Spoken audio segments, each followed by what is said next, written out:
내게 말해줘.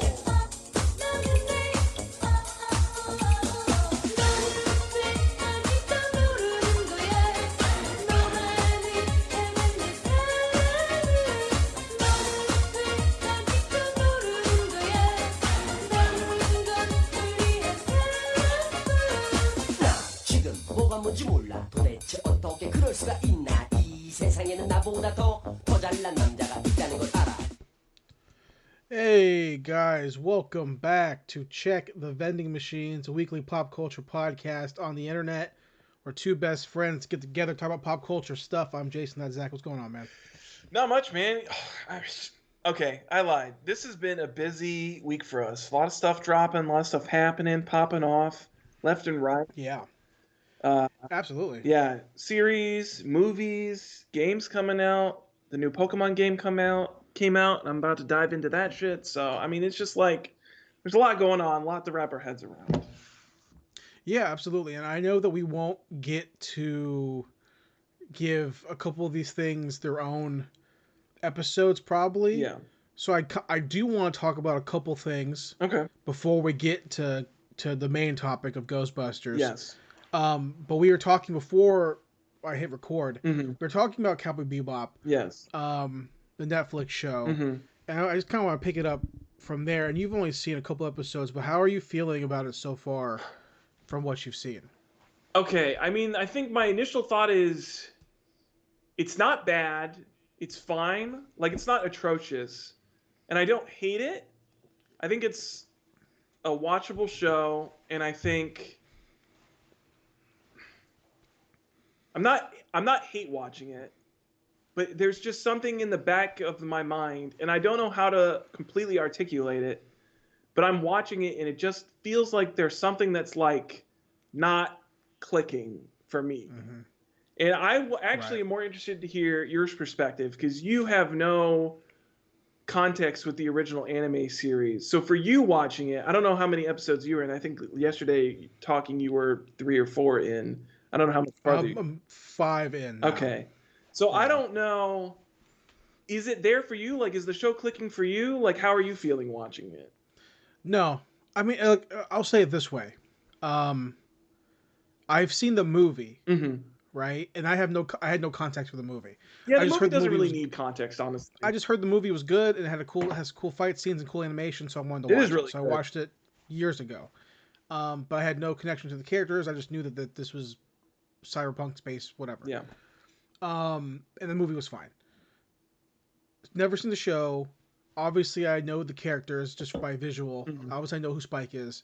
Obviously, I know Tank because everyone has. If you've been to an anime convention or had Adult Swim, you know you've heard the song. So I know that. The show is. I kept seeing what I kept seeing with reviews of it was that it's soulless. Was the word I kept seeing in reviews online. Is that it's a soulless show. And I wouldn't say that, but the way that I described the show to myself when I'm watching it was this is a marriage of Robert Rodriguez and Edgar Wright. Like punched in the face. It is so much Scott Pilgrim and so much Desperado and so much all those that kind of style of movie. In the sense that's bad because I know it costs a lot of money, but it feels so cheap at times. Yeah. And the action sequences are so piss poor. Like all of John Cho's fight sequences that I've seen since episode 5 are terrible. I think the only one that I kind of liked was in episode 2 with his bathroom against the assassin. That was the only one that I was kind of like into, but the other ones were like. I mean, especially in episode 1, it was like the very first fight that he has at the casino, and it's just like, I don't know. It's another one of those things where it just feels like I'm watching it, and it feels like something is just not there. It's super, and I don't know, obviously with the anime, but from the movie, from my memory, the movie was not super kitschy or campy. It was like a noir, like noir-y style Western. Hence the cowboys, hence the jazz. Like this like noir Western combination in space. So to me, like I'm watching the show and like it feels like something that they almost want to watch like Suicide Squad Yeah. or like Game of Thrones, Guardians of the Galaxy, and like not in terms of like action, but in terms of like tonality. Okay. Thank you for saying this because we were talking a little bit before. I was having a conversation with my coworker, and that is exactly what I brought up, which is that I felt like they tried to do this show and make it like a Marvel superhero, like tone-wise, like a TV show or like a long movie, like that kind of, like it felt like a Marvel property with the Cowboy Bebop name slapped onto it. There's an episode, I think it's 3 or 4, where people are getting turned into trees, and it's like a pretty gory transformation sequence. And the whole premise of the episode, I'm fine with, but the actual action of like how they act and direct it, to me, when I think Cowboy Bebop, just in terms of like what I've seen, it is not, to me, does not line up. It doesn't line up at all. And I don't have like just from knowing the movie, and then like they have glimmers of what I would expect the show to be, like what I think that the anime is, but then they cut right back to like this like kitschy humor with like these like there's a scene where like Faye like literally says like a dick joke, like I'm gonna shoot your dick off or something like that. Yeah. And I'm just like, I don't think that's the character. Like I don't know for sure, but like I'm looking at the character in the anime, I'm looking at people cosplay her at conventions my whole life, and being like, I don't think this character does that. In my mind, she knowing the genre, she's a femme fatale. She's not gonna do that. Yeah. And I'm not saying like the actress who's playing her is like an ugly like fucking like that Duff movie where she I'm not saying that, but I'm saying like the character, the way they wrote the character, to me as someone who's never seen the anime, I feel like there is something not right here. Yeah. And John Cho as Spike, my big qualm, whatever you want to call it, issue, qualm, whatever, is that he looks 49. Yeah. Don't get me wrong, he's Asian, so he looks great for 49. But he looks 49. Yeah. So, and to me, Spike has never been past 30-something in my mind. I've always envisioned him in the way he kind of acts. I feel like he's in his 30s, yeah. And when I Googled him to like the Cowboy Bebop Wikia, he's 27. Okay, so yeah. So like, with the JKD and the Bruce Lee shit, all that stuff, like, it to me, okay, 27 makes sense because Bruce Lee died really young. Okay, cool, makes sense. He's in a gang. Yeah. So for me, like, if John Cho is 49 in real life and we're gonna play Spike, maybe he's 30 something. We'll play it that way. I don't know yet because I haven't got there. At least I don't think they've said it. I expect him to be in the gang for like fucking years. I think they said in the show it's been like 10 years since he left the gang, so I don't know how long he was actually in the Red Dragon Syndicate. They never say in the anime like how long he was in there. That you just assume he'd been there for a long time. Because in the show he's working with Jet for 3 years. Yeah, and before that, he meets the bar lady, who's not a bar lady in the anime. There's a lot of things where. This is another thing I brought up with them, which is it feels like they're like changing things about the characters. Oh boy. Which is like, okay. Just you wait for me. So here's the thing, which is like, because my coworkers were asking me, they were like, well, what do you want? Like, you want to be a 1-for-1? And I was like, no, like you don't have to be a 1-for-1 remake, but there's a way for you to do new and interesting stories set in this universe without like changing the way the characters were written. Yeah. And it feels like they're changing the way the characters are written. Like Jet does not have a kid, which is another thing, which is like, at least for me, like 2 episodes in, that hasn't really factored into his character at all, other than him saying he has a daughter and he's doing bounties for his daughter. But like, it comes up in episode 3. If that's not going to be like a central like part of the way that you're writing this character, then like why even make that change in the first place? Yeah, does that comes up soon? Okay. There's a whole episode kind of where like a B plot is kind of about that. But like in the anime, Mm-hmm.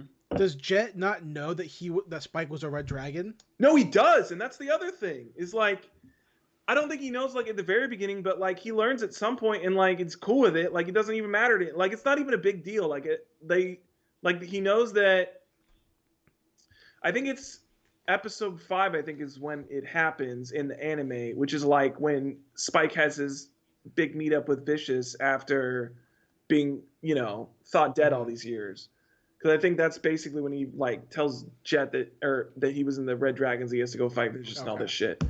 But like for the rest of the show, like it's not a big deal. Like it doesn't cause any tension. Like it's just they all have, and this is the other thing is like they just all have like parts of their past that like they just don't matter because now they're on Bebop and like their lives are like just continuously moving forward. Right. As long as they're on the ship, and then there's a lot of the big plot points of the show is their past coming back around them and how their past and influence their journeys going forward, and how a lot of them aren't actually trying to take that step forward and instead being stuck in the sins of the past and whatnot. And as far as like, I would say that Cowboy Bebop, there are certain episodes that are definitely more campy than others. Like it's not a straight like neo-noir western the whole time. There are definitely more like noir focused episodes, specifically stuff with Jet because he's an ex-cop. So a lot of the episodes that focus on him have that more noir aspect to them. Spikes are a little bit more like like cowboy, western-ish type of centric thing because he really does exemplify that like lone gunslinger type of thing. But there are certain ones that are like more campy overall. So I mean, there is a mix, but I think the one thing that isn't there is like there's not that kitsy like Marvel humor. Like that's not really Bebop. Like it's not that the characters are funny; it's that the situations that they end up getting themselves into a lot of time are hilarious situations. Yeah, I mean, and since I had no context for that, I will say like I don't mind the chemistry between John Cho and then the guy who plays Jet. I think they're good together. I can't remember his name, but I think it's like Mustafa. I think like an African name or something like that. It's like Mustafa I can't, Amir or something like that. I can't remember. I think they're like if I was purely just basing it off of like them as their chemistry is fine. Yeah, I think their chemistry is perfectly fine, and when Faye is part of it, she's fine too. Mm-hmm. I think she's still kind of cringy. Yeah, but she's fine. Okay. What really lacks to me is, and this is one of those things this is one of those Jason moments that like bugs me about like I'll notice the super like small details that really piss me off. Like a lot of the times their guns don't slide back when they pull the trigger. The guns just stay still, and like I'm just like that makes it look like you're playing Time Crisis. Yeah. And by that I mean a broken Time Crisis machine. I was about to say because Time Crisis where the slide, but most I would say 95% of the time I played Time Crisis growing up, the slides never worked. That's fair. So in the opening sequence of the show, you see them shooting guns, and the guns are just stable, and like that already pulls me out. Like that's me though. That shit pulls me out. Because if you're gonna be a cowboy, you're gonna be called a cowboy. Yeah. I need some cowboy like accuracy for some of these guns. Yeah. Especially when the guns look like regular guns. Yeah. There's like not like a bunch of like laser blasters or anything like that. At some point Faye gets like a rail gun thing, but like. So, and then the action just looks rough. Like John Cho, I'm sure he put the work in, I guess, but like it wasn't the Shang-Chi. Yeah. It wasn't like he was Simu Liu like out there fucking like doing it. The quick cut, tight cuts, and to me like that really ruins.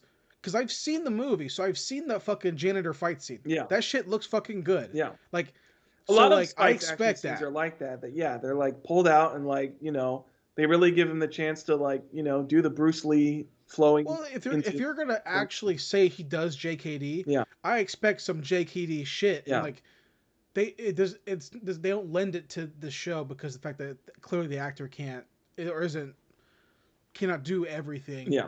Or whatever. And I mean, in watching the show, visually, it looks kind of cheap, and they kind of go with that vibe of like a B movie. Yeah.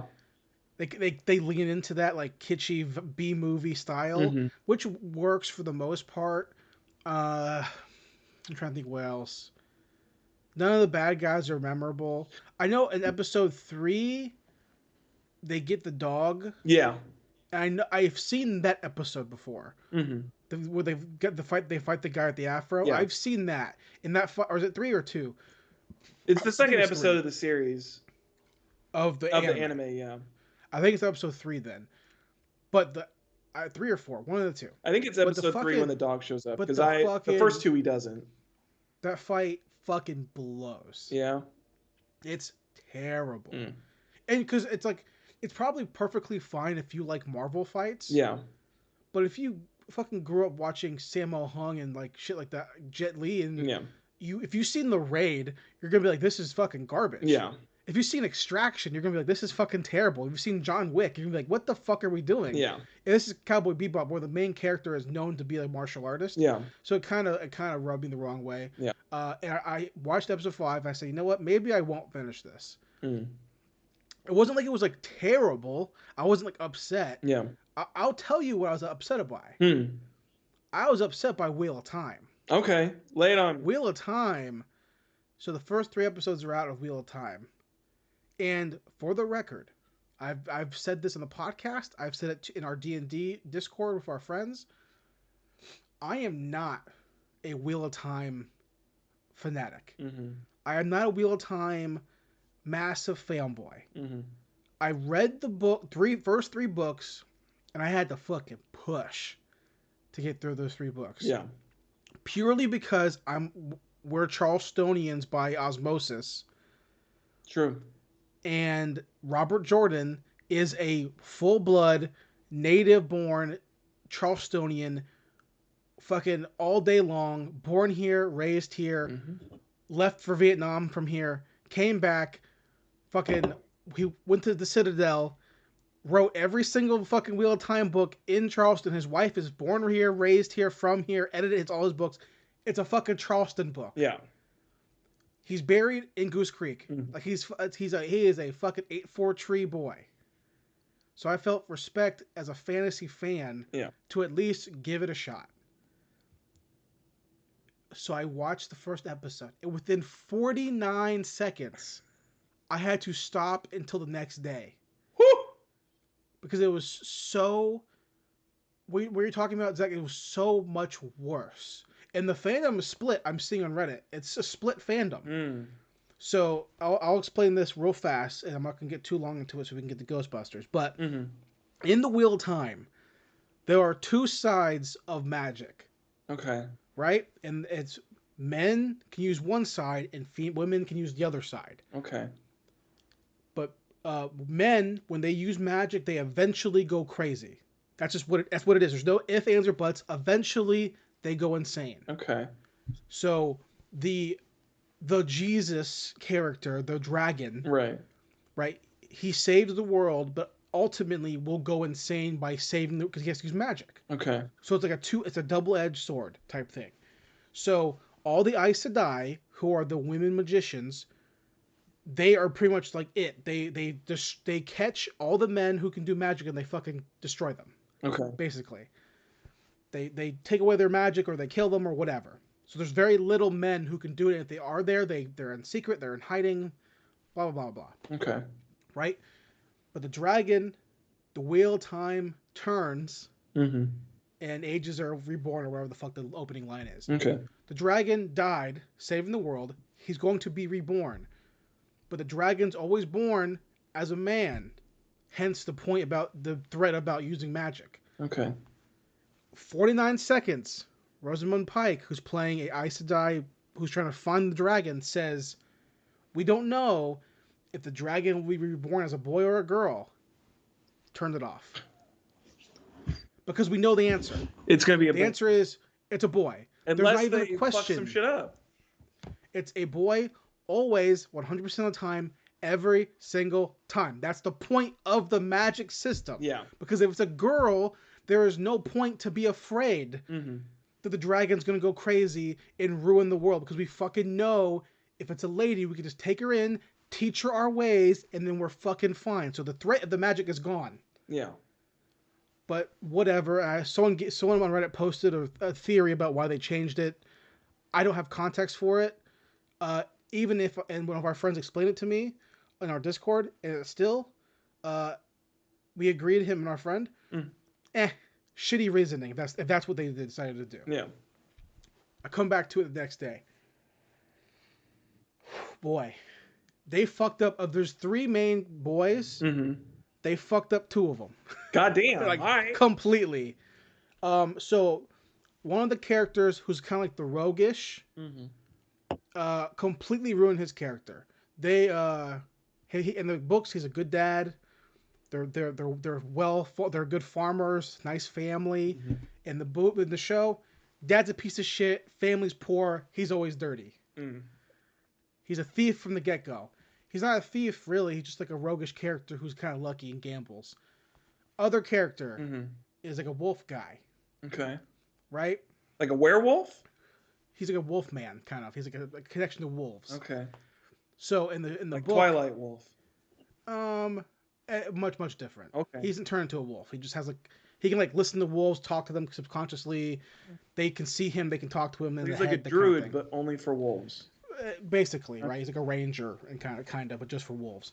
So, in the books, he's a blacksmith, has an axe. He's kind of shy.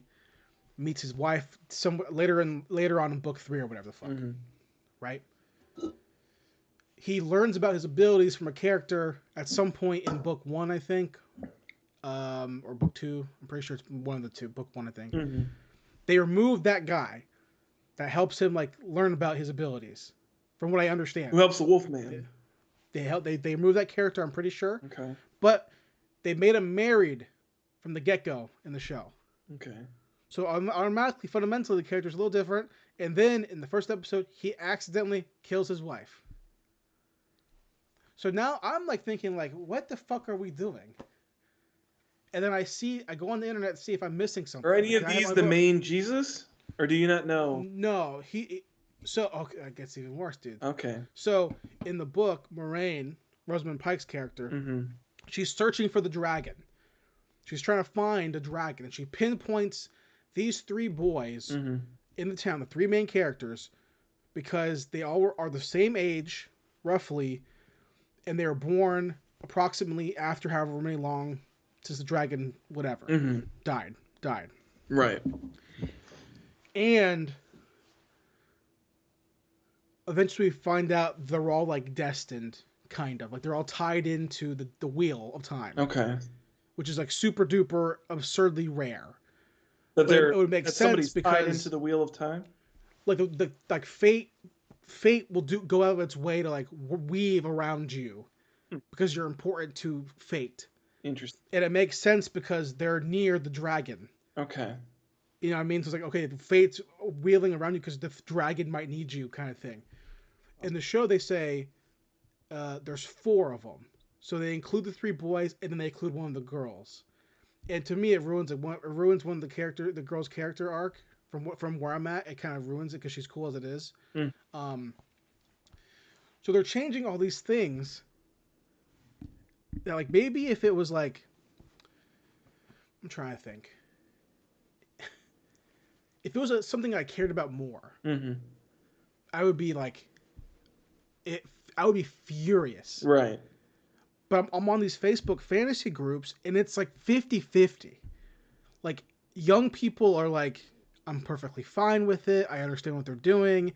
And then older people, or maybe if you want to label them as, I don't fucking know, people who hate chicks or whatever the fuck, are like, they ruined it, right? So I'm seeing both of them. And to me, as a fan of story, first and foremost, and as a fan of proper adaptations, it makes my skin like crawl how absurd some of the changes are with the system that we get from the books. Right. Like the character arc of him, the guy killing his wife and the guy being a poor thief, I can get over that. But the idea that we're going to fundamentally change a magic system that's so already intrinsically diverse.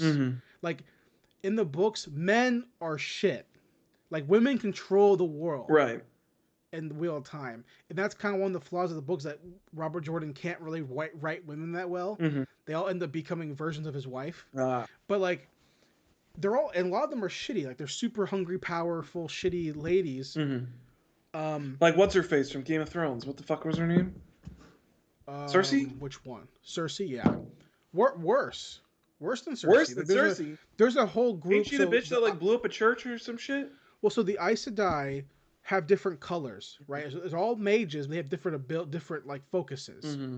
There's like a history people, and like this people, the red Aes Sedai are the men hunters. Okay. So they travel around the world looking for dudes who do magic, and they fucking kill them or get rid of them. Right? So is that different than the dragon hunter? Like the person search for the dragon? So she's not trying to kill a dragon. She's trying to get him, find him. So is that like a split in the like some people want the dragon to like live and like seek him out, and the other want to kill him? So it's her, from what I understand, it's like a sub. Like no one knows that she's trying to find the dragon. Okay. It's like a submission, because the red Aes Sedai are so fucking anti dudes that they would just kill the dragon before they even care. He's the dragon. But the dragon is important. Like it's important that the dragon doesn't die. He is the one. He is Neo. Right. He is the so only it's important one that he doesn't die, but they don't care. He is the only guy that can beat the Dark One. Okay. Like the bad guy. He's the only one that can beat Sauron. Right? Because they need him. And it's always been him, not him and or her. Right. It's him. That's the point. Yeah. Because if there's two sides of the magic, right, and they pull from different things, but you could be born one and then pull from the other, it just makes no fucking sense. Yeah. It doesn't make any sense to me. It breaks the whole system. It breaks the system. Now, if they can give a proper explanation in the show, then okay, cool, we can go from there. But the world itself is built, from my perspective, fair enough where like you're not going to see 1,000 dudes until at some point doing magic. Yeah. The women do magic. There's a lot more women magicians, so they're automatically more powerful. Everyone's afraid of them because they do magic and they're fucking wizards. So it's like there's already a good power balance there in the beginning of the series. And we don't have to change around for some of these characters just to make them to do whatever the reasoning is. I don't fucking know. So I think that a lot of fans who are super duper hardcore are gonna are automatically upset. Yeah. Like this is a terrible adaptation. This is terrible. And then I saw some people in my fantasy group on Facebook. This is like a book group, and a lot of people are like, "Oh man, I'm so excited that Amazon also got Lord of the Rings. I'm so hyped!" Like they're like, being sarcastic. Like this is gonna be so good. Well, I saw that shit with I don't remember what video, but it was some guy talking about the fact that one of the people who was working on the Hobbit was talking about the fact that like, oh yeah, we're gonna have black hobbits, and it's like, who gives a fuck? Like hobbits are hobbits. Also, hobbits are specifically like this one thing. The most they are is they might look Mexican. So well, it's like even in Wheel of Time, like the town is supposed to be homogenous for the most part. Yeah. It's like a town far away in the middle of nowhere. They say that the blood that runs there runs old. It's old blood. So that already describes homogenous, not diverse. Yeah. It's a very diverse town. I don't care, but the point being, like, at what point do we just go, okay, it's okay to have a town. There's, like, the main character, right? The dragon. They are white redheads. Right. That's his race of people. He's not from this town. He's the dragon. He was picked up and moved there. His race of people look like him. I am just fucking waiting to see a fucking Asian dude with red hair, because I know at that point there has to be an uproar of people be like, these people have to look like this. Now, maybe at somewhere in book 4 where I'm not there yet, maybe they just describe a fucking Hispanic looking guy who has red hair and he is this ale. Maybe they do that. But from where I'm at, we've met other characters who are the same thing, and they don't look like that. Yeah. Unless I don't forget completely, and maybe I did. They're long ass books. So I don't know. Yeah, I don't know. It's it's hard to get excited for many adaptations of things recently, because most of the time they just drop the ball. Yeah. Yeah, and it's that weird thing too, where it's like you don't want it to be just like the Avatar Yeah. Netflix thing or whatever. Like, to me, Avatar is so perfect by itself. Yeah.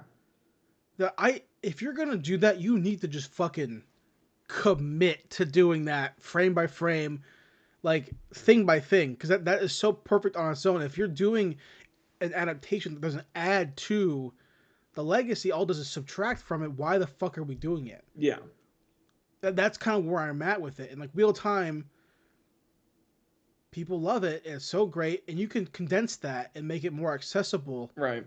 I understand that, and maybe to the general audience, it's fine. But as someone who's just read 3 books, I'm just like, dude, this is already wrong. Yeah.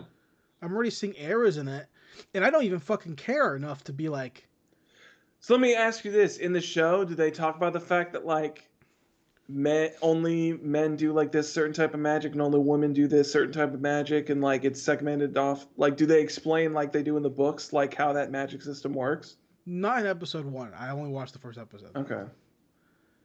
Here 2 and 3 get better. Well, I won't. I'll never know.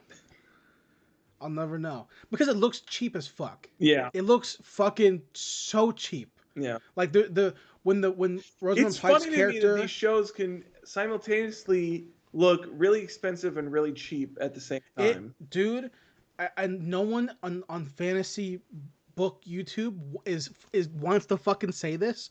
I keep watching reviews of book people I watch who are like, I watched episodes, they were so good. I'm like, yeah, you're a fucking shill. But like, not really. But it looks legitimately like fucking Sci-Fi Channel sometimes. And I saw a reviewer who's a really big booktube person said that the action was really good, and that there's a oneer that was like really really great. I was like, okay, well let's see this fucking oneer, dude. Hell yeah. Okay. I get to the oneer. It's fucking mediocre as shit. It's so mediocre. And I'm thinking like maybe because like this dude who is a book guy, Yeah. who just likes movies, and like I'm a movie guy, Yeah. who just likes books. Yeah. Like where I'm like, this is not Goodfellas. This ain't Old Boy. This ain't fucking Daredevil. Like I'm naming It's not fucking Creed. so many more oneers that are fucking, and like don't get me wrong, it's a fine shot. The actor is doing a good job at like he's like falling over shit. It's fine. But it's not like there's a scene where one of the orc guys, it's called Trollocs. Mm-hmm. It looks fucking terrible. Yeah. It looks so and all the times it looks amazing because it's all prosthetic. It's all like physical effect. And that stuff looks fucking awesome. Yeah. There's a fight scene where the main character's dad is fighting a Trolloc in his house, and it looks fucking sick because it's a fucking guy in a fucking suit and looks fucking rad. That's awesome. Mm-hmm. That shit looks rad. But there's some CG scenes that looks like fucking this is fucking 2007. This is Asylum movies right here. Woo! This is some Asylum movie shit. You know what I mean? This is like I mean, that I think kind that's kind of going back to it. It's the same way I felt like Cowboy Bebop for sure, where it feels like one of those movies where it simultaneously looks very expensive and very cheap. It's very strange that there are so many shows now that are like having this aesthetic where they look like they have a lot of money poured into them, but like it doesn't look like they're like doing the right things with the money that they have been given. Right. Completely. I completely agree. It's a strange time we live in, Jason. Completely agree. And I probably won't finish Wheel of Time unless I see a huge influx of people saying it's a lot better. Oh, if it was Dresden, perfect. The new Dresden show that they're making at some point. Are they? Or are you fucking just assuming that they're going to? No, they it's been confirmed that they're working on something. Nice. Okay. If that fucking happens, there are a couple things I'm perfectly cool with them changing. Yep. Like, I don't need Harry to still be a cringy guy around ladies. I'm cool with you changing that because that shit's fucking cringy. It is pretty cringy. Get rid of it. I'm cool with it. But if they change like fucking a character's history or a character's personality, that's why I'm listen. It's good on its own. The characters in Dresden are good. Like none of the characters to me are what's it called? Excuse me. Just there to make Harry look cool. Like most of the characters who are excess characters have cool shit going on, at least in some degree. Yeah. Not many of them are just there to be fucking like, oh, Harry just there's a girl Harry meets and she just dies. Like no, like they don't. They come back. Yeah. You know what I mean? So yeah, there's not many one-off characters in Dresden's stories. And if they are, I mean, they die in the book and they die in the case, and they were never meant to be a recurring character. But like, it's so that's kind of why that's the fantasy thing for me. If they when they come out with Dresden and they start doing that shit, that's when I'm like, what are we doing, Butcher? You gotta come back and you gotta fucking tell them, fix that shit. Yeah. So. But hey, that's about 40 minutes of not what we're here to talk about. Well, I feel like this is just back to business as usual to us. This reminds me of the good old days where we spend an hour and a half talking about stuff that wasn't our main topic, only to spend 10 minutes talking about our main topic. But that's not going to happen today because I feel like we're going to have a lot to talk about because we both have watched 2021's Ghostbusters Afterlife, the official third movie in the trilogy of Ghostbuster films. And I made sure that I went to the theater prepared. Yes. Came decked out with all my Buster gear. Yeah. Did Buster make you feel good? It did, man. Yeah. Except for my theater was full of fucking 40-year-old families and their fucking children. And those kids kept walking around. Dude, okay. So this is also... So I went to see it last night in IMAX at around like 7 o'clock or so. And my theater was full. And I swear to God, almost every single person in my row got up at some point and walked in front of me. And I said, are you here to watch the movie or what? What the fuck are you doing? Sit the fuck down. Yeah. No, I had so many families. There's a lady, and this is gonna sound crotchety, old man. Mm-hmm. I know it is, but this lady's older than me. This lady was 3 people down from me, and it was her, and she had 2 kids, 2 daughters. And I don't know for sure if the guy next to me and his son, that was like the son and the dad. I don't know. Mm-hmm. But this lady, these 2 girls, probably 4, 5, 6. 2 daughters. They just kept fucking talking. Mm-hmm. And then the mom would be laughing at what they're fucking. I remember sitting there being like, thinking to myself, dude, I want to throw something at your fucking kid. Like, stop. Don't teach them to do this. This is fucking terrible. Luckily, I didn't have anything like that. The only thing that was in my theater was like, I mean, you had like the clapping at certain points. Oh, fuck. And then you had, I mean, it was a raucous movie. And as far as like people laughing along with the movie and stuff like that, like it reminded me of like watching like Avengers Infinity War, shit like that, where it's like a full theater and just like everybody's interacting with the screen when, those certain points come out that, clearly the filmmakers want you to interact with. So I'm fine laughing. Yeah. I hate clapping. Well, they only clapped at one point, and I give 2 guesses as to what point it was. Same time. Yeah. Same time for mine. And guess what? I was literally saying, I was like, stop. Yeah. I can't hear what's next. Yeah. This is how you miss. This is why I'm watching The Matrix at home. Yeah. This is why I'm watching Dune at home. Dude, are you ready to watch The Matrix and have somebody clap every time Neo's on screen? He walks in the door and be like, woo! That's Neo, baby. The fucking moment he stops a bullet, they'll be like, oh yeah, he's gonna fly now. Yeah, no. So there was people, and there was like a young, like high school kids like behind me, and they just kept trying to be so funny, and it made me realize how much I fucking hate high school kids. Like there the scene where Podcast is looking at Shandor's body, Oh yeah. and the guy goes, "Oh my God, is he dead? Is he dead?" I don't know, In bitch. the Is he? He's in a fucking coffin. Shut and the I fuck was up. just like sitting there like, in what universe, in what fucking dimension do you think that lol? What the fuck do you think is gonna happen? Someone's gonna be like, yeah, dude, these people are 45 years old. Yeah. They're trying to make their kids hopefully shut the fuck up Yeah. so they can watch this fucking movie. So Oh, hold beyond on. that, Not to slow you roll for Oh. a second. go ahead. Was that J.K. Simmons? I thought it was. I thought it was him, but he died so quick it was hard to tell. I thought it was. I don't know.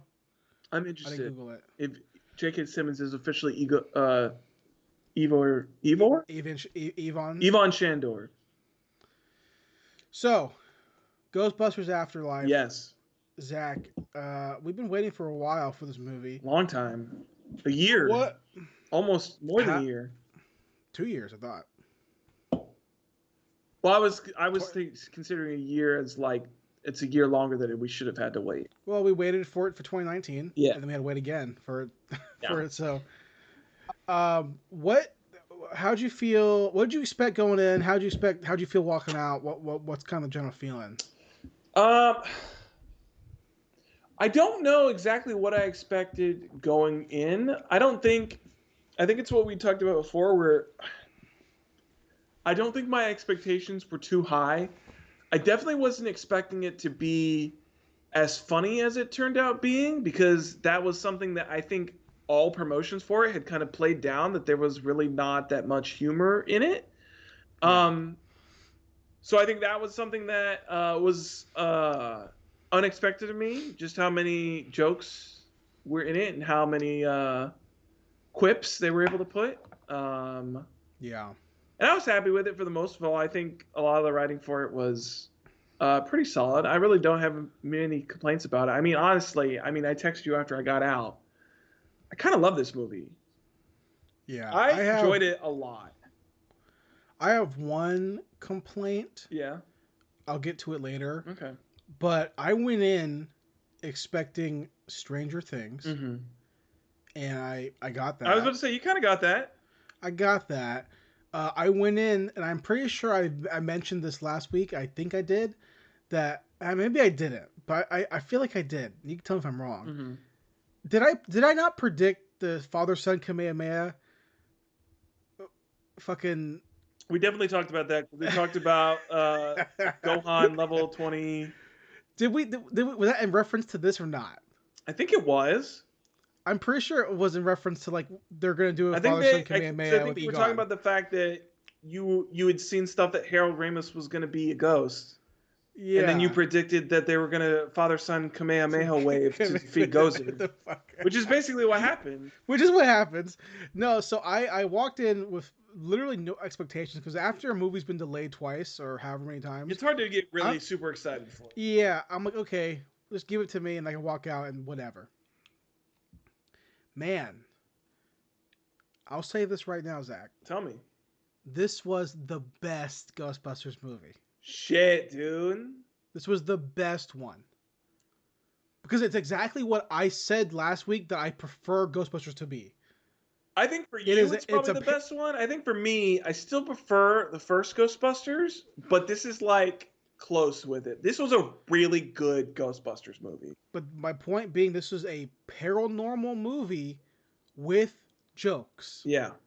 Not a joke movie with paranormal. Yeah, no, I mean, Like I think it definitely played up the actual supernatural horror aspect of it a lot more than even the first movie did. 100, it's not even close. Yeah. It's not even close. Also, You know, not to jump around too much, but because we talked about the father-son Kamehameha wave, yeah. I thought, I'll tell you the one expectation I did have, because you talked about that Harold Ramis stuff, and I thought I was going to fucking hate it when it showed up. And honestly, I think they did a really good job with it. And I think the best decision that they could have possibly made was to not have him speak. Because I think somebody trying to Yeah. impersonate Harold Ramis probably would have made me upset. Well, they could have went back and just pulled other lines from I other think movies. that would have been obvious, though. Just like go pull some Stripes lines Yeah. or go to some other movies. I for the most part I agree. I don't. It still felt kind of awkward. Yeah, I think it felt a little bit, but I think Just like them like hovering on his face, like it's kind of like for a little too long. I mean, I think overall the effect didn't look bad, and I think the fact that he was a ghost and they were able to put that kind of like ghosty filter Yeah, over it, I it think looked helped fine. it a little bit. They also didn't have any like Rogue One did a lot of those like straight up shots on the face, and I think when you do those like CGI digital recreations, if you have a straight up shot on somebody's face, it's really obvious to tell that it's fake. I think they did a lot of things where it's like his face is just slanted a little bit. I think it helped. I don't know. I didn't really notice anything about it that was like too jarring. Unlike like looking back at like Rogue One, and you could just see like, Oh no, I'm not even talking about the effect. The effect is oh, fine. I'm talking about like someone says something to him, and then it cuts to oh, he his just face, and stares. he just goes, Yeah, and like that's awkward. No matter how you, I'm fine with it. There's no other way to do that without making it weird either way. yeah. But it's awkward. It's no doubt about it. It's awkward scenes. But That kind of fits with Egon because Egon's an awkward person. So he talks though. He's a talker. that's true. He would make a quip. So going to the beginning of the movie, within 20 minutes, I was sure I felt this way. Okay. But then by the end of the movie, I was 100,000% feeling this way. Was that I left the theater so like, I'm trying to use the right word so I don't sound weird.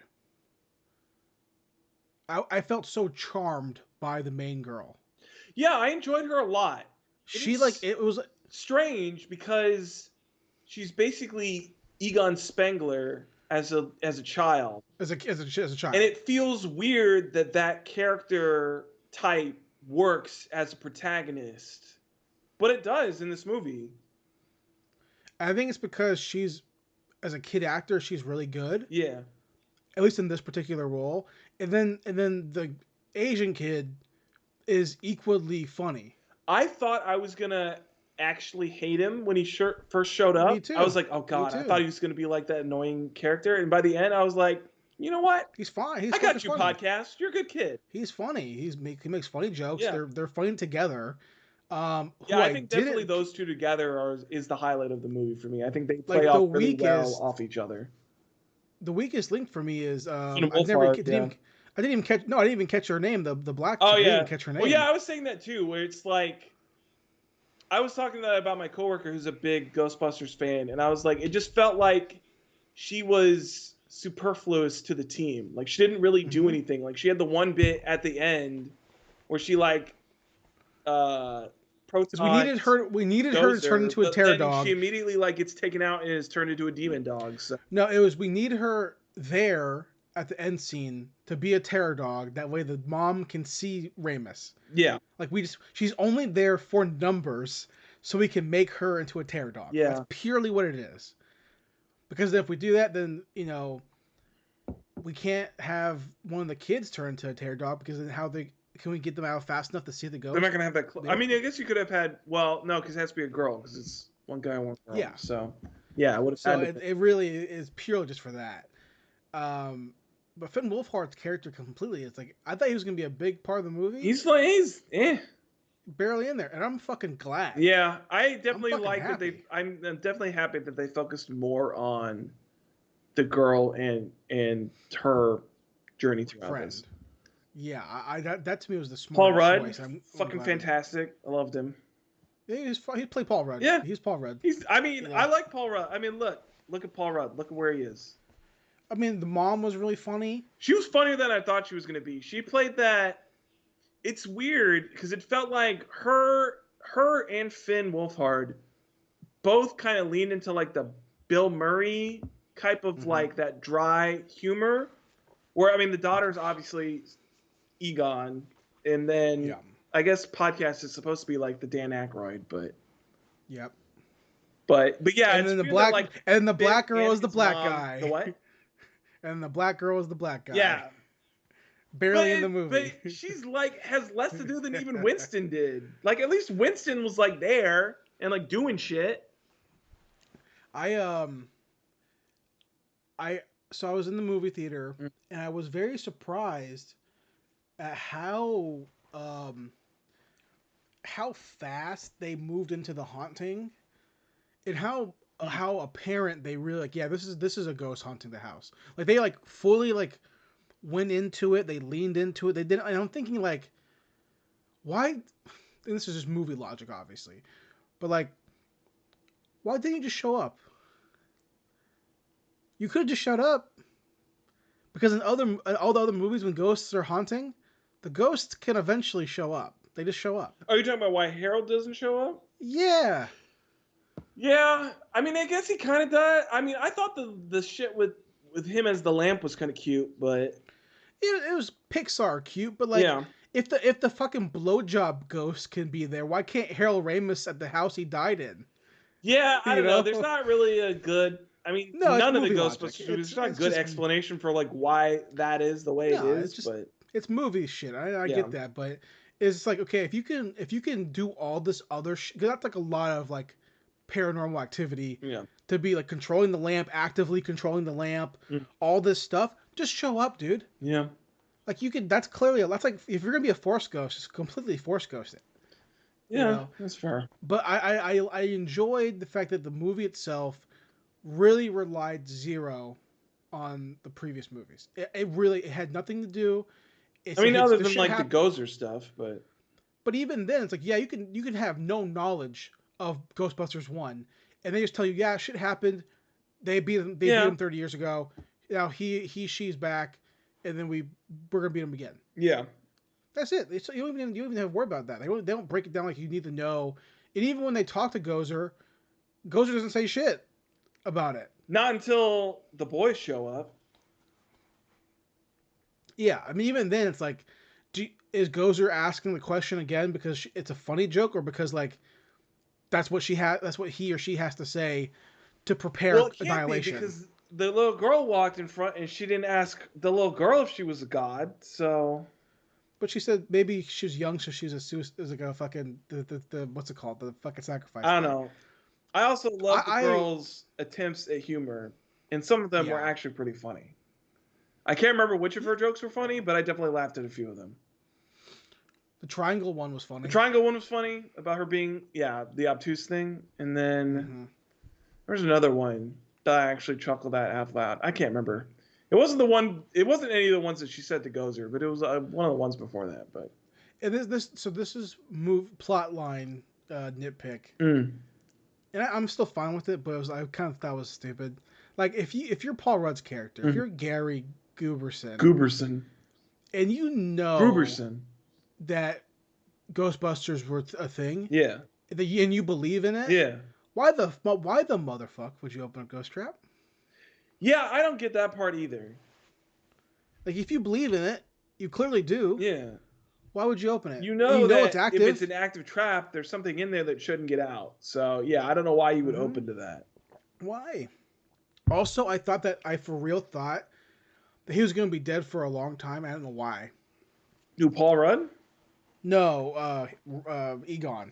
Yeah, I thought that too. It was weird that But honestly, it makes sets it sense up because like where why? yeah, it felt like he should have been dead for like a couple years when it happens, but like it's like no, he died like last week. Yeah, but it's like why would they just now be getting his stuff? You know? Yeah, that's So they tell you that they don't make any. They don't. No advertising. They make it seem like it's a long time. yeah. But for some reason, I felt like It just was, felt a long like time. something that would have happened like a couple years ago. Yeah, maybe because like the idea of him harboring the terror dog Yeah. just for a week seems kind of like he was just there doing it, and then we're back doing it the next week. Yeah. It almost. I mean, it's not wrong or anything. Just kind of. It made me feel like, okay, this is gonna be like years later. We're trying this again. Yeah.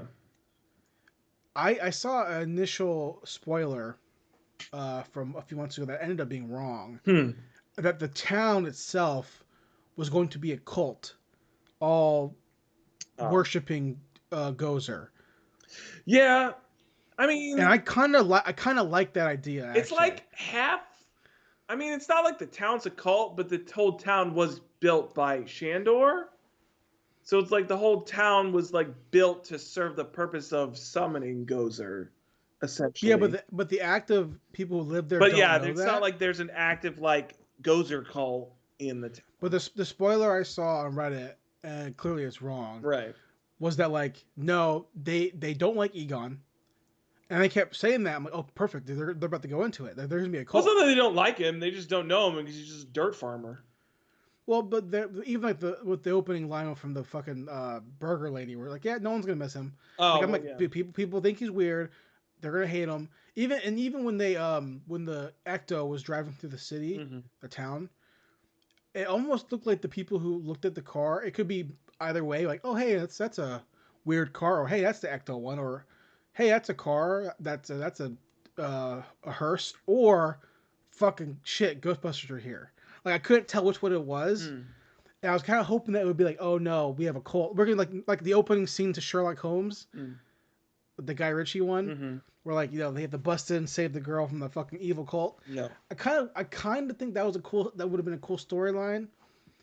Yeah, it would So I be had the whole interesting. town. I feel that might be like a sequel thing because that kind of plays onto like the But are ghosts Vigo gone, the though? Carpathian type of thing.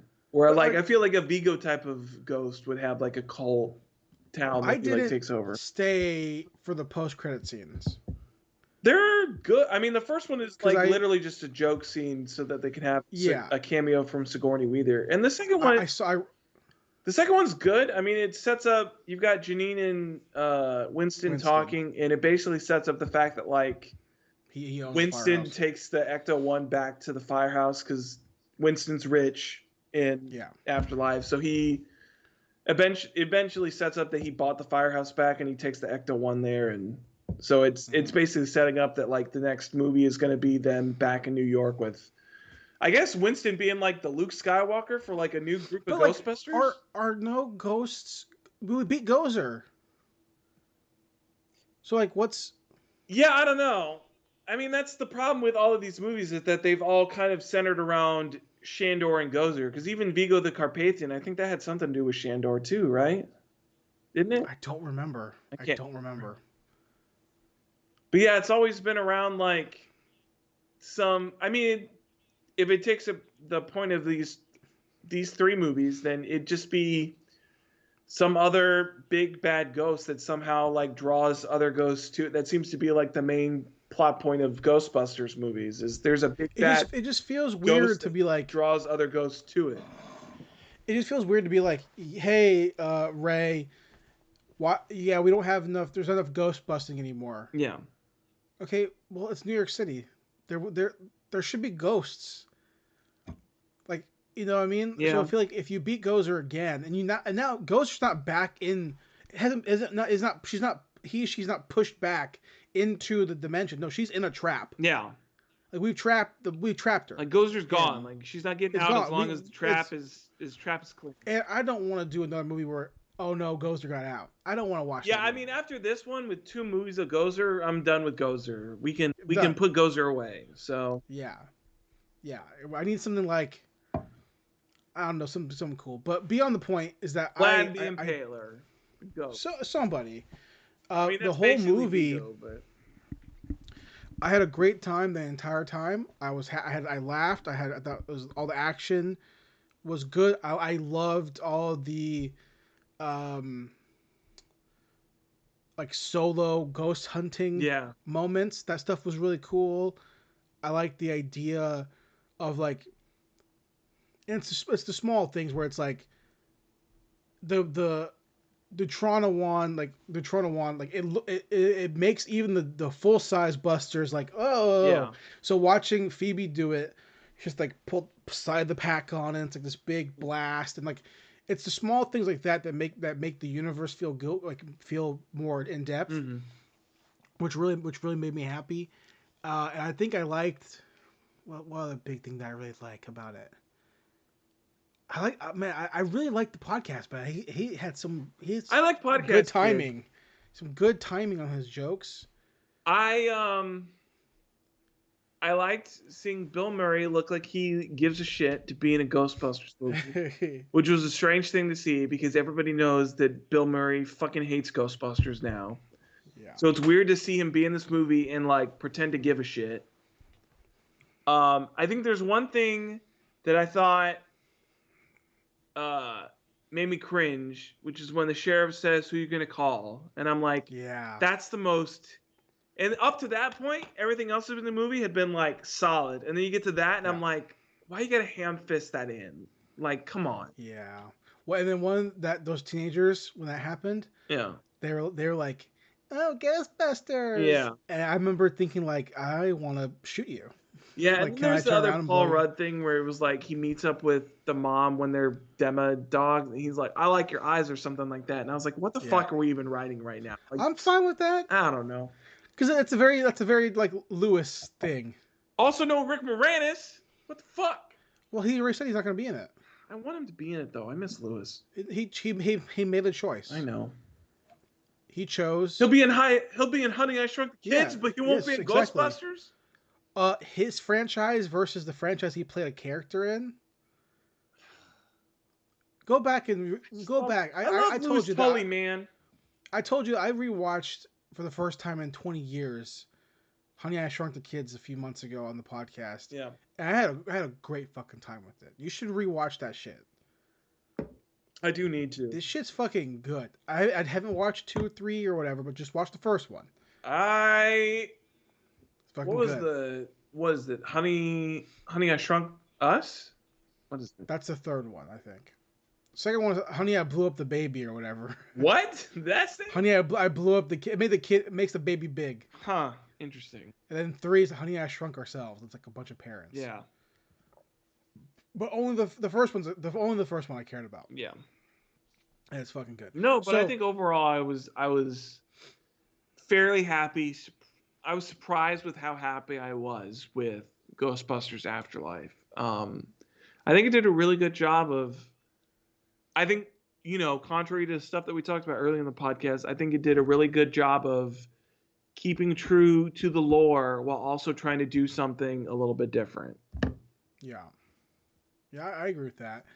I think the cast was really good. The cast acted really well. I think the chemistry was really solid. Mm-hmm. I do my nitpick for the movie was that the ending was rushed as shit. Yeah, it kind of just all keeps happening at once. Not even the action sequence. I'm talking about just the actual ending. Yeah. Didn't feel like the movie was over. Oh, you mean when Egon fades away and that's just cuts the credits? Yeah. We hug and then we sit there and then the camera's on the family and it pans away and it says for Harold and then the movie's over. And I was like, that's that fucking, for sure. I was like, damn, that's like the end. Nothing else. So that's it. That's all you get is the 2 post-credit scenes and that's it. Yeah, that to me felt really, really rushed. Yeah. And then, and this is one of those things where it happens in a lot of movies, which is the Dragon Ball Z final scenario, which is like the Busters show up out of nowhere. Yeah. Okay, fine, it's a movie, and then it becomes a Cell versus Gohan in a very small quadrant of a farm. And it's very static. Mm-hmm. And in terms of dynamicism or dynamic stuff, it's kind of boring. Mm-hmm.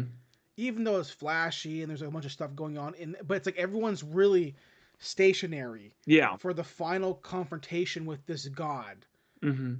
And like even when the Ghostbusters get hit with the like wave of whatever, they end up just getting back up and standing in the same positions that they landed in. Yeah. So it's very static and kind of boring in that context. I get it because you're not going to ask these guys who are 75 to go out there and like fucking do backflips and shit. And most Ghostbusters scenes that are static. Yeah. I get that. But with the young people, I was kind of hoping for like. That's why the car scenes were so cool to me, because that's something we've never seen before from like the movies. We've never seen them. We've seen that in the cartoons. We've seen them do that, like the helicopters in the cartoon, all that kind of stuff. But in the movies, it's always just them in the courthouse, kind of walking around, them in the hotel, walking around. We've never seen like high speed ghost busting. And to me, that was such a cool reinvention of the idea that like Egon planned this out, had this cool technology. Who knows if they even used it? Yeah. But like, I would have loved to be like, oh man, like riding through New York City and like, you know, Bill Murray kicks out the fucking thing and fucking Venkman's doing it. So I kind of was like, not bummed out because I kind of pretty much expected the final father son Kamehameha wave, which is what I said. Yeah. And it was that. At 1000% was a father son Kamehameha wave. It was. Because let's be real here, right? Mm-hmm. It's Ghostbusters, so we know, and I'm a big stickler on movie law, and we know this, movie rules. How does Egon holding on to the Neutrino Wand make it even any stronger? Because he gave her his energy. Yeah. Yeah. I'm fine with it. I'm cool with it. Don't get me wrong. It was very much a... Okay, how about this? Legit answer. Yep. His presence gave her the strength of will to keep fighting against this Gozer person until... I'm pretty sure... Because didn't the other guys end up also like Beamer, and that's what ended up... Like, the Rainless Kamehameha was just to like stall her so that the other guys could like... Can join in, yes. Join in. What I think it was, and I'm pretty sure this is what happens, and I remember seeing that, is that I'm pretty sure before he shows up on the back of the pack, the meter rises up to the top, which I'm guessing is supposed to be like, hey, and a second later Egon shows up. So I'm thinking like, hey, he's here, he's recharged the battery or something through spiritual ghostly ability or whatever. He arrives. You see the meter, and I don't remember if the meter bounces up and down, but I know for sure the meter on the left side goes to the top. I'm like 90% sure that's what happens. Okay. So I'm thinking he shows up, he manifests himself, gives you the boost, the pack, and it maybe increases the battery or whatever the fuck it does, and that's what it is. It just, Ghostbusters logic, I get it, perfectly fine. I'm not gonna ask for anything deeper. Yeah. But it was a father-son Kamehameha wave, and just okay. Also, what's the plan for all those traps? Who's picking them up individually to put them into the containment unit? Did they even show a containment unit in the basement? Well, that's the other thing to kind of set up for a sequel is after the Ecto-1 pulls into the firehouse, they have an ominous shot lingering on the containment unit in the firehouse in New York, and the red light containment. What was the red light? Because green is clean, so red is, I guess, means that there's a ghost in the containment, but that is flashing ominously, and then it cuts to black. Right. But I mean, there's no containment unit at Egon's place. I would assume that you don't empty those traps. Like, those traps are just full of Gozer now. That seems risky. It does seem incredibly risky. That seems very risky because at the moment, like, well, also surge. It's a dirt farm, so like, who's trying to fucking live on this dirt? No. There's a power surge. I mean, clearly, that stuff is all wonky. Well, I don't know, because at the scene later on or earlier, when they try to release the Terror Dog, like, that trap has no power, but the trap is still closed. Like, they have to give power to open it. So honestly, even if it loses power, it's not a big deal because no, that's not my point. My point's exactly that. They're all connected to the fucking generator. Okay. Right, and it was short circuiting. So what happens if that generator gets a boost of electricity from some lightning strike? It's metal, whatever happens. Well, even if it gets power, it still would require somebody to actually pop the trap open. Who knows? It's just wonky. I mean, who knows? But the idea of like leaving a god in your front yard, I could have used a scene of them pulling out every single trap. This point, even if the god was released, or Terror Dogs aren't there, so it wouldn't be like an immediate thing. I don't know. But the Terror Dogs were also trapped, weren't they? Oh no, they weren't. Were they? Well, I guess I assume if you take Gozer out, the Terror Dogs are just pulled back into the universe. The way right? they kind of made it seem that the movie was like basically the Terror Dogs made up Gozer. So I guess you would assume that if Gozer's trapped, then the Terror Dogs are trapped. Yeah. But, So there's the I one don't know. point where the one Terror Dog gets trapped, and it's Gozer's basically like half a fucking person. Yeah, so. exactly. It's literally Dragon Ball Z completely. It's all just Dragon Ball Z. They did a fucking fusion dance, Ha! or they did a Patara and or fusion dance, and that's what Gozer is. Oh yeah, dude, they got the earrings in there for sure. So, but beyond that, man, I had a great time with the movie. Yeah, I had a good time. I am absolutely for sure saying it's the best Ghostbusters movie. For someone like me, who likes more of the paranormal stuff more so than the jokes, I'm bummed out. I was really hoping we would have got more Winston. I was really hoping they would have did something more. Yeah, I mean, you really don't get a lot with anybody except for Aykroyd, anyways. Really. And I get it. I completely. If you're gonna pick one, you pick him. Yeah. You know, I get it. He wrote the fucking thing. Also, I mean, I guess in timeline of actual Ghostbusters lore, Aykroyd or Ray has always been the closest to Egon. So. Yes, but again, you know, he's the one who's probably still in the business. We know that he's still in the business, obviously. Yeah.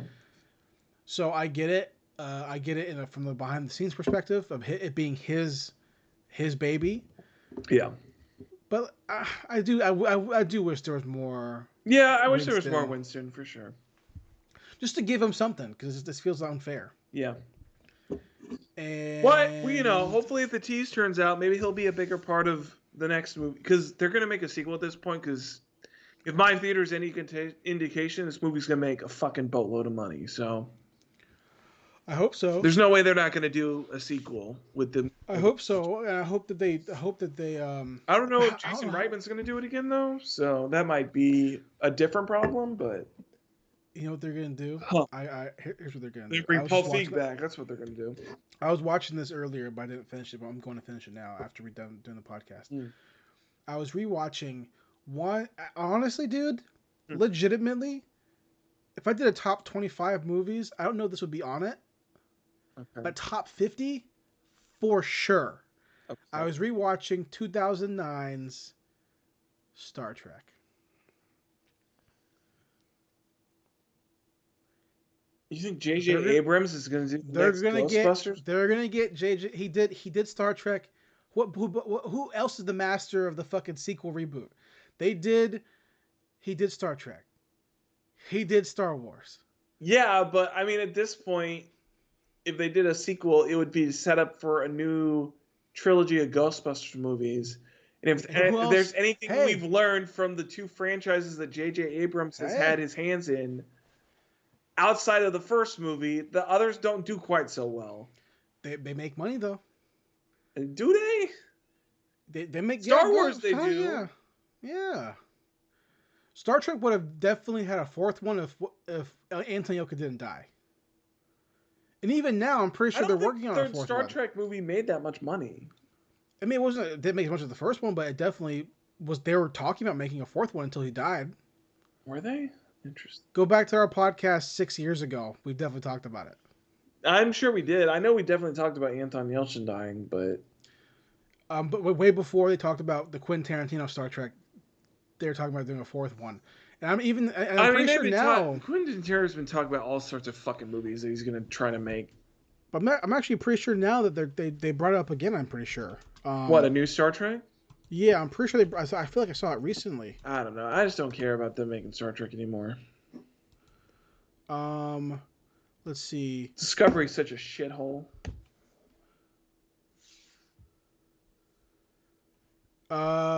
Just listening to. There's a film scheduled to release December 22nd, 2023. Well, that's the most surprising thing I've heard so far. Matt Shackman is directing it, who did a bunch of WandaVision. I think it's what it says. His son is Ku. Abrams confirmed producing the film with a screenplay by who people I don't know. His film. will be moving to warp speed, and after hiring his plan, directed mid-2022. No deals with cast members have been made yet, but Paramount with hope for Pine, other cast members return. The release date has been delayed to 2023 December. So, it's happening. They're working on it. I'll watch it. I love them. I think they're fun. So I think you give J.J. Abrams Ghostbusters, fucking, what would you call it? Ghostbusters. Let me see. I don't know what you would call it. Prodigal Son, Ghostbusters, Purgatory. Purgatory's Where good. I like where Purgatory. they have to go to Purgatory, and they have to rescue Egon's soul and let him finally rest and bring him to heaven. I like Purgatory. Purgatory's good. So Ghostbusters, Purgatory, and the opening scene is Phoebe in New York City at night, neon lights, instantaneous fucking lens flare, instantaneous lens flare as she goes pew, and powers up the fucking Neutrona, and there you go. That's the opening. Or flip flop, Michael Bay. Oh, that's definitely the wrong direction to go. And then she goes, and she has a watch, and she goes, Ecto 1, it's time, take it over. And the Ecto 1 turns into a fucking mech with fucking plasma gun hands. And then it speaks racial slurs and awkward early 2000s humor. I want to end the podcast here, Zach, but I love the movie. Yeah. I'm looking forward to watching it again when it comes out. Yeah. Or if I see it next weekend again, I'm looking forward to seeing it again. It's definitely a movie that I'm interested in watching again. For sure. It makes me glad that I bought all the Afterlife toys when they came out a few months ago. Because I bought them just on the whim of just wanting to have... I collect Ghostbusters toys. Yeah. So just bought them to have them. I bought the Ecto just to have it. I bought the toys just to have them. And now I'm like, okay, I'm glad I bought them because I actually liked the cast. It wasn't like, oh, these movies, these sucked. Yeah. So I'm glad I have those. And I'm glad the movie's good. This is the first time in a long time. Because Dune, I don't count Dune because I never thought Dune was good before. No. But like something that I actually like, you know, to be like, oh wow, this is like solid. This is not just okay. This is a good installment of this. Yeah. We could let this dead 30 years ago and been fucking fine. But to actually be okay, this is good. Now I have to just end the year. Just have to go into 2022. Do you really think your luck is good enough that that's actually going to happen when The Matrix 4 is finally out? Here's the thing, right? I am such a fucking fan of the goddamn Matrix. I am such a fucking fan of the Wachowskis. I watch everything, even though I know half their shit is bad. It's not half. It's most. It's most. It's Matrix 1, Speed Racer. Yeah. That's it. That's like great things. Good, Matrix 2, Matrix 3, Sense 8 sometimes. Like there's stuff there. But I don't know what to expect, but I know that they keep putting up posters the last few days and they look fucking terrible. There's a poster where like Neo and Trinity, they're all standing there like this. And it looks like a fucking terrible Photoshop, and I hope it's not real. I hope it's not real. The Matrix 4 poster. They played the trailer again for me before I watched Ghostbusters, and oh, for real? You didn't get it for you? No. No, they played it again for our theater. They played The Matrix. They played Kingsman. I didn't get Kingsman either. The Encanto movie. I didn't get that either. What are the other ones they played? I had Spider-Man. I got Spider-Man too. Yeah. I got Spider-Man. Spider-Man showed up. Hold on. Spider-Man, Matrix, Encanto. What else did I say? Spider-Man. Oh, Resident Evil. I had Resident Evil. Oh, I didn't get Resident Evil. Yeah, I had Spider-Man, Resident Evil, Oh, Kingsman. I got the Kingsman. I didn't. You said that, yeah. I didn't get that. This is the 4 I can remember. I feel like there was a 5th one, but I can't remember what it is. I didn't get that. Oh, Sing. I got Sing too. I didn't get that either. I'm interested to watch it because I actually like Sing 1 a lot. Oh, I didn't see it. It's a fun movie. I also just like it because the main character is a koala, and I love koalas, so I might be biased towards that, but... No, look at this fucking poster, dude. Oh, hold on. Matrix 4. Oh, hold on. Look at this terrible fucking poster. Lay it on me. Give it to me. Let me see it. Show it to me. Oh my god, that looks terrible. It looks fucking terrible. Also, the idea. Also, of, I don't Neo, like most of their costume designs. I'm all about Morpheus. That's just the Joker. I mean, that's just the Joker. But Neo wearing a t-shirt and then jeans and then the trench coat looks so fucking like cosplay. Wouldn't that? I mean, he just wore the t-shirt with the trench coat in the bank or the Morpheus heist scene, right? But that was a fucking like tucked in, sleek, long sleeve with the fucking bandoliers around it. Oh yeah, that's not tucked in. It's hard to tell. No, There's so much. It's a fucking shit t-shirt. That's a Hanes t-shirt. There's so much shit on the screen. It's hard to tell what the fuck is going on. But the idea, dude, that fucking. Also, I feel like this poster is a lie because this poster makes it look like Niobe is a member of the crew, and everything I've seen in these trailers makes me think that she's a fucking program. So why does he not just cut his hair? Why does he not look like John Wick? That's a great question for this movie. It's a great question why Neo should just look like Neo and not John Wick. Neo has. I'm looking at it right now. Neo has slicked back 1999 Dragula rave hair. And if he's so worried about cutting it because he's old now. Yeah. Dude, it's fine, just cut it. I think he's worried that if he cuts it, it won't grow back. It won't grow back. But no, so I'm looking at the poster, and the shirt he's wearing is like a sleek, like fucking slick ass, like long sleeve shirt.